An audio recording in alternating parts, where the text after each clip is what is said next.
In the headlines, negotiations stalled as federal government rejects terrorist requests for commander's release. Airline operators condemn attack on MAX air staff, warn unruly passengers. Inflation rises to 15.92% as global energy prices soar on heels of Russian invasion. And on the foreign scene, explosions rock Ukraine's capital Kyiv as Russian invasion continues. Hello and welcome to Trust TV News Update. I'm Ibrahim Yusuf.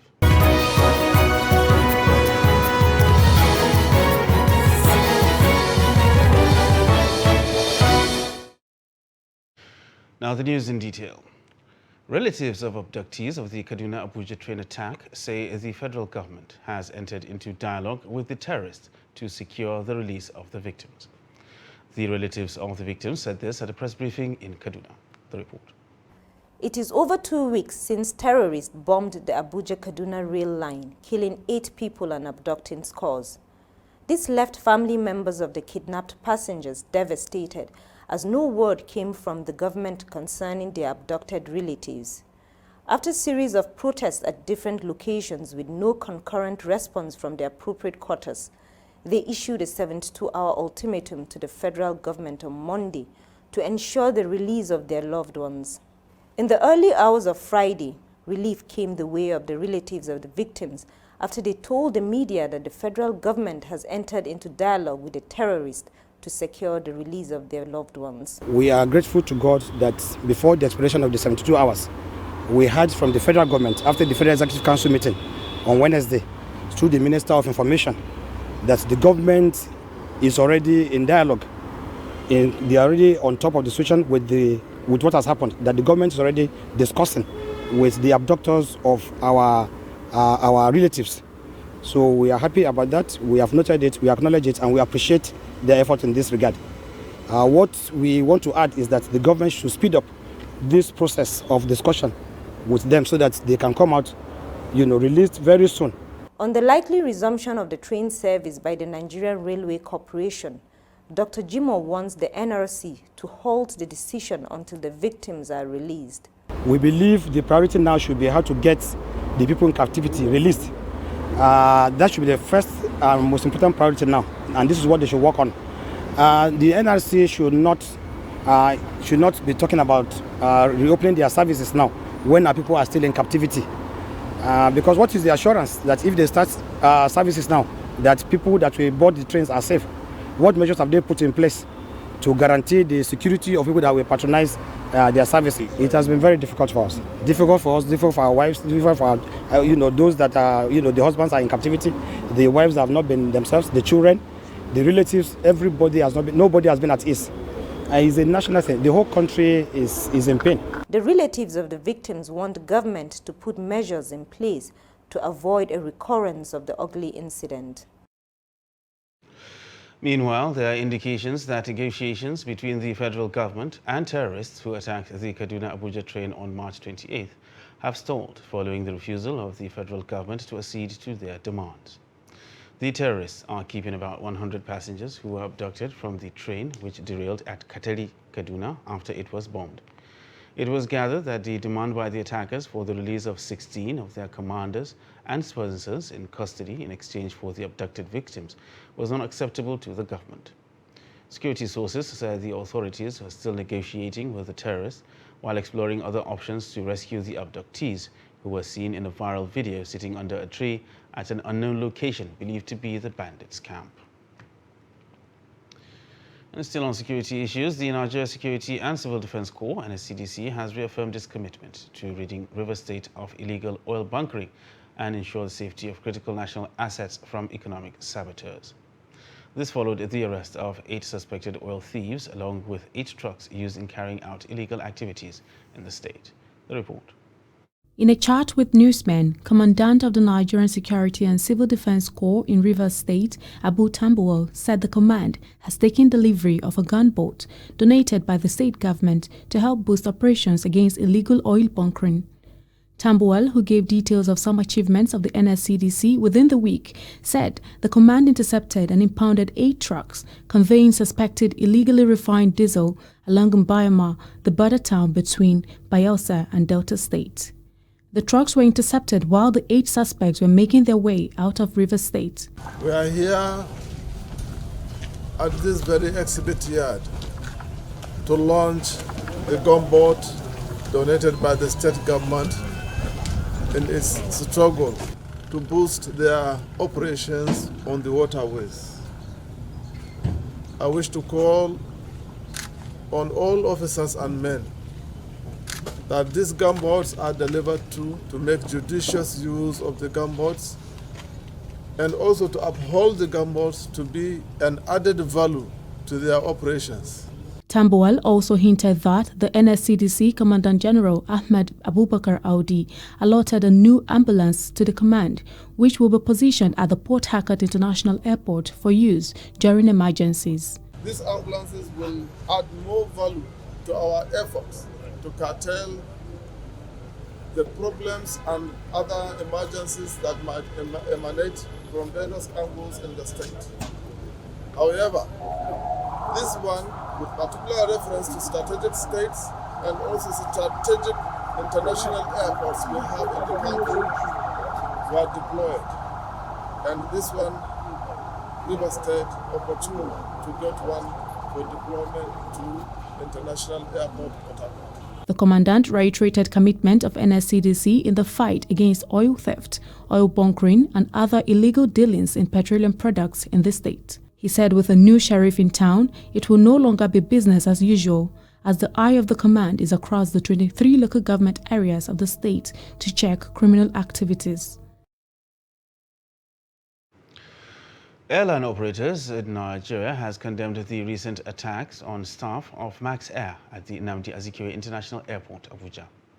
The AON, representing indigenous airlines in Nigeria, said the attack further heightens the concern over increasingly deplorable state of security and the rising threats to the lives of airline staff and their property at Nigerian airports. President of the AON, Abdul Manaf Yunusa, stated this in a statement on the heels of the attack and destruction of the counter of Max Air in Abuja on Wednesday. Some passengers of the airline at the Abuja airport had gone berserk over the delay of their flight, venting their anger on the airline staff while facilities of the airline were destroyed. The situation also reared its ugly head on Thursday at the Murtala Mohammed Airport, Lagos, as Lagos-Kano passengers also took on the airline staff for delaying the flight. The Kano State Police Command says it has arrested a suspected drug peddler, Agbo Victor, with 250 parcels of dried leaves suspected to be Indian hemp. The suspected substance, said to be valued at 1,750,000 naira, was packed inside the boot of the car he was driving. Victor, aged 33, was at the Kaduna-Kano border, arrested while transporting the substance from Edo State en route to Kano with the intent of delivering it to one Alhaji. A statement from the Command Public Relations Officer Haruna Kiawa for the Commissioner said on investigation, the suspect confessed to the crime, while the Kano State Commissioner of Police directed the case be transferred to the Narcotics Section of the Command's Criminal Investigation Department for further investigation. The Kwara State government has organized a one-day capacity-building workshop to educate politicians on the need to adhere to the provisions of the new electoral law in order to avoid legal issues that could arise after the election. Speakers at the event lauded the state governor for the initiative, which they believed will usher in credible and crisis-free election in the state. The report. The one-day capacity building is at the instance of the Kwara State government to further enlighten politicians on the provisions of the new electoral law. This initiative, according to some speakers, will guide the activities of political players in the coming general elections. We are going to leave here more knowledgeable and enlightened about whether controversy, whether contradiction, whether any other thing in the Constitution, the Electoral Act, and so on and so forth, and what we are expected to do. And now we'll be able to train our people so that they will not run foul of electoral law. The Electoral Law being passed and signed is an indication that the governor wants us to know deep inside the Electoral Act.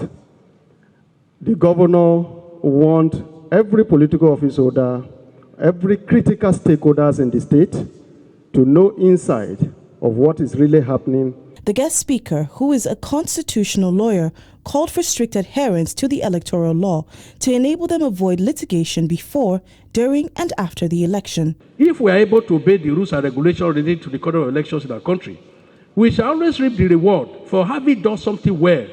And when we get to the top of the mountain, it is from only one view. The electorate can see what has been done transparently by the electoral umpire. The state governor, represented by his deputy, says the new electoral law has redefined how elections will be conducted in the country, as it will instill discipline and internal democracy. This gathering is very important for our party. As you may have noticed, the new electoral law has redefined how election is conducted in Nigeria. For political parties, the new electoral act calls for discipline and respect for internal democracy and the rule of law. It shuts the door against impunity of all kinds. This is the way to go if we want our democracy to grow. Ignorance, according to him, is not an excuse, and urged politicians to study the act while also appealing to them to conduct themselves peacefully in the coming primaries.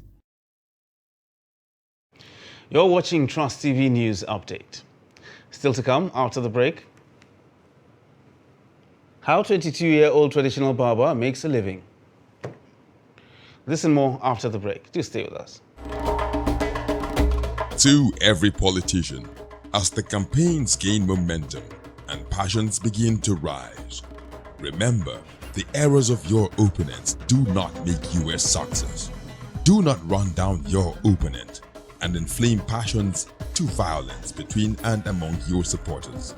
What counts is what you plan to do for the electorate and how you intend to relieve their sufferings and bring succor. Nigeria is in dire need of patriotic leaders at all levels. Leaders who will make national development their priority. Concentrate on telling the electorate what you intend to do when you get into office. Focus on making your vision clear to the electorate. Don't engage in verbal abuses, fake news or speeches. Keep dealing with issues that will bring progress. You win the hearts and minds of the people by being above board, by being civil, patriotic, and showing empathy. Let's join hands to make the 2023 elections peaceful. A message from the National Orientation Agency.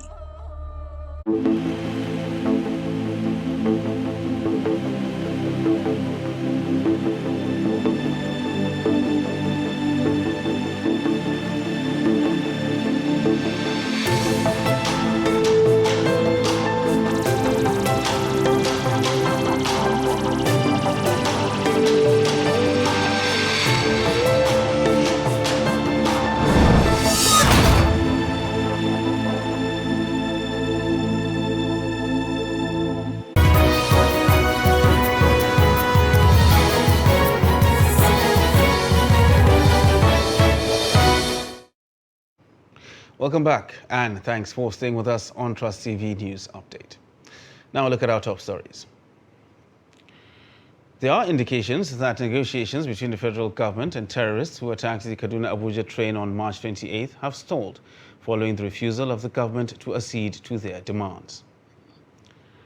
And the Airline Operators of Nigeria, AON, has condemned the recent attack on staff of Max Air at the Nnamdi Azikiwe International Airport, Abuja. And moving on to other stories now, women across the world, especially in Africa, are emphatically rejecting inequality, which can no longer be tolerated.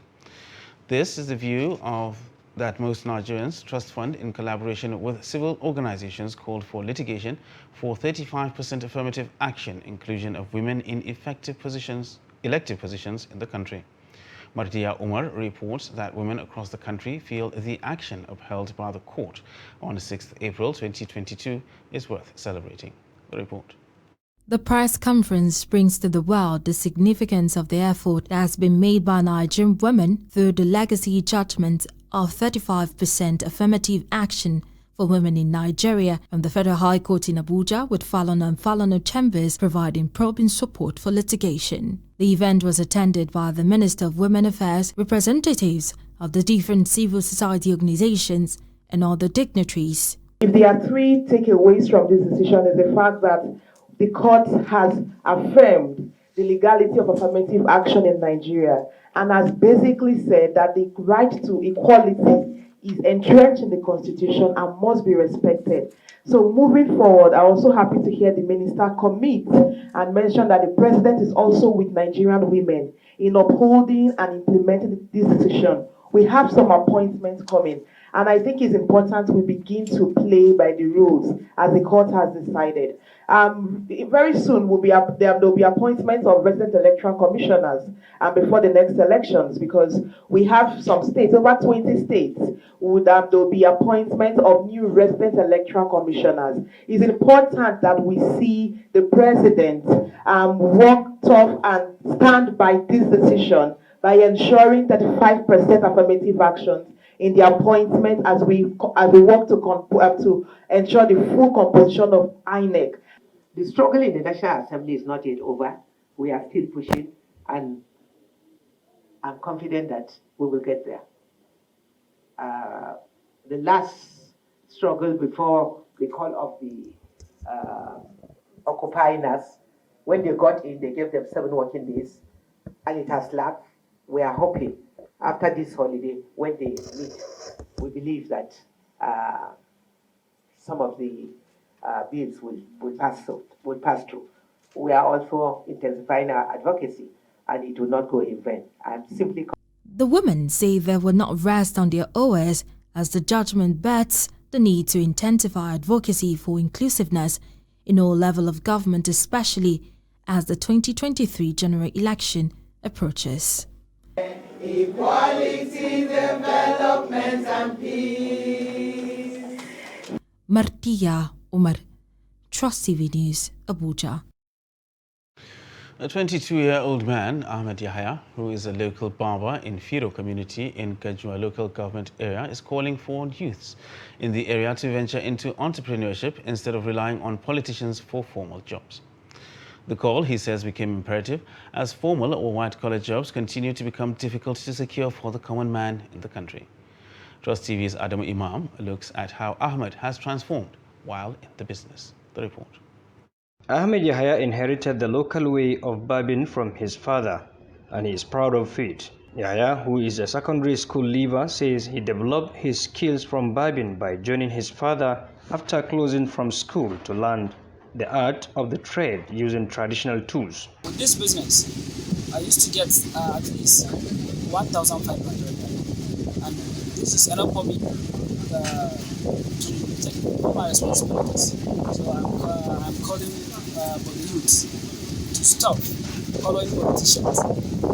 They should stop wasting their time. Beyond saving for his academic pursuit, Yahya says he is now prepared to transition from using traditional tools of the trade into more recent and modern ways of barbing. I do it with myself, and I get and from that business, from that small business, I get this, and I proceed with this container, and now I'm preparing to make it good and clear, to make it a barber shop.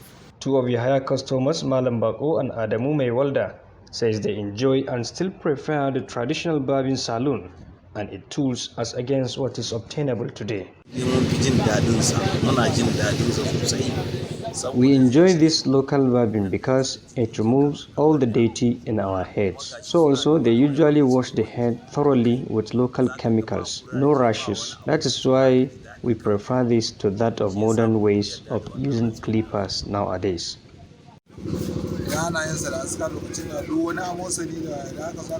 When they barb us, we feel fresh air in our heads, and it kills our dandruff. That is more reason why we patronize him. And above all, he has a human relations. We don't have any problem with Ahmed in this community. Meanwhile, Yahya has assured that he is willing to train youth in the area who are interested in taking to barbing, a trade he says is capable of sustaining anyone who is committed to it.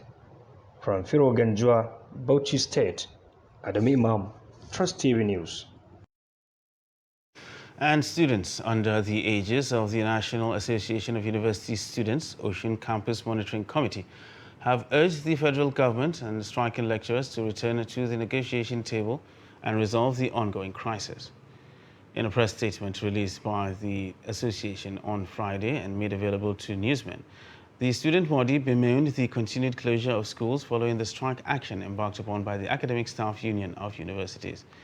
It says the strike, which has already over 60 days, was beginning to take a negative turn on students, particularly now that they seemed not to know when the challenge was coming to an end. And in business news, Nigeria's consumer price index rose to 15.92% in March. Latest figures from the National Bureau of Statistics show. This new rate is the highest the country has recorded since November 2021, when inflation rate dropped to 15.99%. The rise in the inflation rate in March shows that Nigeria is not left out in the global inflation rate witnessed due to the rise in global inflation rates has been associated with the rise in energy prices caused by the war between Russia and Ukraine. Chamun Dabeng in this report looks at the impact of inflation on ordinary Nigerians, especially on the heels of the Ramadan and Easter celebrations. Nigeria's inflation rate increased to 15.92% in March 2022. The increase is attributed to a surge in global energy prices, which has lingered all through February and March. This has been compounded by the increase in price of diesel as a result of scarcity emanating from ongoing crisis between Russia and Ukraine. With Easter upon us, Nigerians are speaking about how this development will affect their celebration. In this present economic situation, I did not see any reason why we stop being celebrating Easter the way I used to celebrate. Because we are not celebrating Easter because of buying of clothes, eating of meats, and doing all sorts of things. But I'm celebrating Easter because Jesus Christ died and he resurrected on the third day. Now things are difficult. Today is Thursday. Now no money. One is complaining. As you can see, I didn't even make my hair because I'm not thinking on that. I'm thinking about money that I will get to solve one or two problems around me. So thinking of money to go to the market, spending, buying things, other things, because things are high. So now you just do it on a low key, then think of your sober reflection. Conservatively, I have always retained the religious aspect of it more than the social aspect of Christmas. So to me, it doesn't make any difference whether I have enough money or so much money to throw around or not. In February, food inflation jumped to 17.2%, up from 17.11% the prior month. Prices of bread and cereals, non-food items, potatoes, yams, and other tubers, as well as oils and fats, have contributed to the rise in the food index.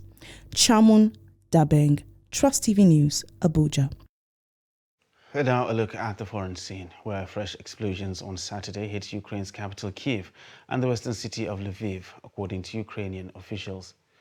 It is not known what sites were attacked or whether there have been casualties, but Russia's defense ministry says the missile strikes targeted a military plant in the capital Kyiv.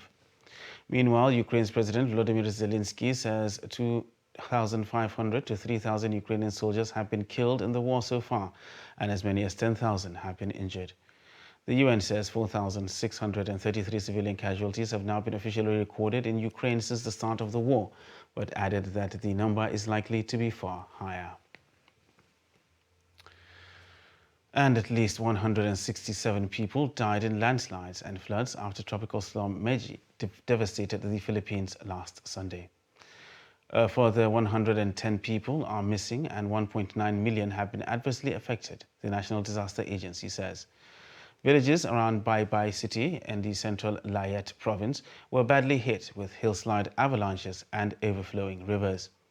In one village, Pilar, about 80% of the houses were washed out to sea.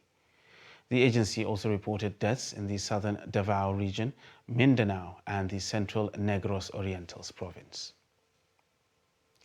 Now, a quick look at sport, where Nigerian athlete Favour Ofili has broken Blessing Okagbare's 200 meters national record at the Tom Jones Memorial Classic 2022.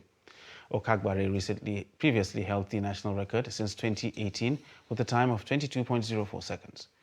Ofili ran a blistering 21.96 seconds to also become the first collegiate athlete to ever go sub 22 seconds. With the time, she also emerged as the first Nigerian female to break 22 seconds in the world's women's 200 meters. Her time is also the fastest in the world this year, the fastest ever in the NCAA and the New School record. She is the 2019 African Games silver medalist in the 400 meters and the 2019 African Youth Champion in the 200 and 400 meters.